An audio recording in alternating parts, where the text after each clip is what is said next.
Welcome to the early Sunday edition of the News at 5. I'm Hunter Funk. The new year doesn't always mean new laws are coming into effect, but for Idaho, January 1st marks the day at least 8 new prominent laws are now signed into practice.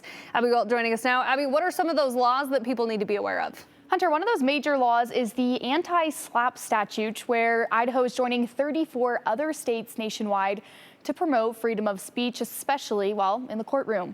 The law allows the subject of a lawsuit to immediately dismiss the case against him or her if they consider it to be frivolous, and considers dismissals of a case on the front end rather than after months of court proceedings.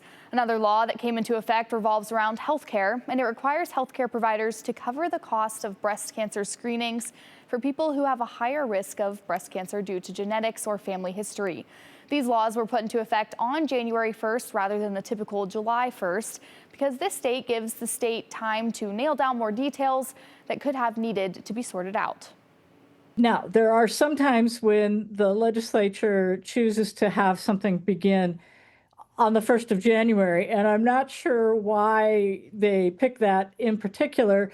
Possibly the state maybe needed some time to be ready to implement, or they were waiting on something else like the changing of tax law, which would go from January to January.